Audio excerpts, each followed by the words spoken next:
पिताजी थे वो जब बिरजू महाराज 9.5 साल के थे तभी उनका देहांत हो गया। ठीक है, तो उनका साथ आगे किसने दिया, तो आपको याद रखना शंभू महाराज ने दिया। और शंभू महाराज कौन है, तो बिरजू महाराज के चाचा जी हैं। अब बिरजू महाराज कौन है बाबू, तो ये एक कथक डांसर है, आपको याद रखना है कि ये नृत्य करते हैं, डांस करते हैं, और डांस में भी कैसा डांस करते हैं, कथक डांस करते हैं, इसे आपको याद रखना है।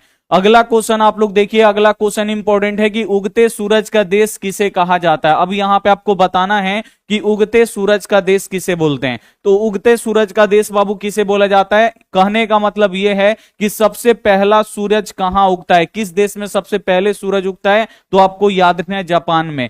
जापान में सबसे पहले सूरज उगता है, इसे आपको याद रखना है, काफी ज्यादा इंपोर्टेंट क्वेश्चन है, इसीलिए जापान को उगते सूरज का देश कहा जाता है। अगला क्वेश्चन आपके बोर्ड एग्जाम में पूछेगा कि हिरोशिमा शहर कहां है। तो हिरोशिमा बाबू कहां है, तो यह भी जापान का एक शहर है हिरोशिमा, जिस पे अमेरिका के द्वारा द्वितीय विश्व युद्ध में परमाणु बम गिराया गया था, इसे आपको याद रखना है। अगला क्वेश्चन आप लोग देखिए कि मैक्स मूलर के अनुसार सर्वाधिक संपदा और प्राकृतिक सौंदर्य से परिपूर्ण देश कौन सा है।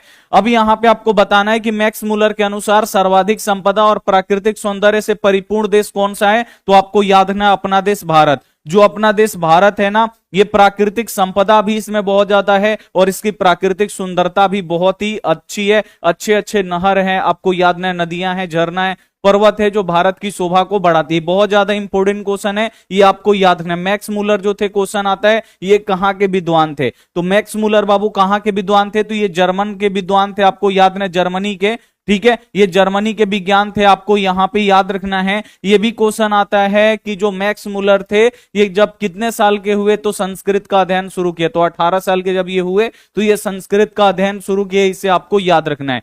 अगला जो क्वेश्चन है कि नाखून क्यों बढ़ते हैं, यह प्रश्न लेखक से किसने पूछा। ये भी बोर्ड एग्जाम में आता है कि नाखून क्यों बढ़ते हैं, ये लेखक से किसने पूछा था। तो नाखून क्यों बढ़ते हैं लेखक से किसने पूछा था, तो कहीं पे बेटी देता है और कहीं पे छोटी बेटी देता है। ठीक है ना, तो अगर बेटी देगा तो बेटी पे टिक करिएगा, अगर कहीं पे छोटी बेटी देगा तो छोटी बेटी पे आपको टिक करना है। दोनों में से कोई भी एक देगा उस पे आपको टिक कर देना है। जो नाखून है ये किसका प्रतीक है, बोर्ड एग्जाम में पूछता है, तो नाखून जो है ये पशुता की निशानी है, इसे आपको याद रखना है। ठीक है, और यह भी क्वेश्चन आता है कि निर्लज अपराधी किसे कहा जाता है। तो निर्लज अपराधी बाबू किसे कहा जाता है, तो निर्लज अपराधी नाखून को कहा जाता है, इसे आपको याद रखना है। अगला जो क्वेश्चन है कि कौन लालची और लंपट किस्म का आदमी था। अब इसमें से आपको बताना है कि कौन लालची भी था और लंपट भी था, इसे आपको याद रखना है। तो लालची और लंपट किस्म का आदमी कौन था, तो आपको याद रखना है रंगपा। जो रंगपा था ना, ये लालची भी था, लंपट भी था और प्लस जुआरी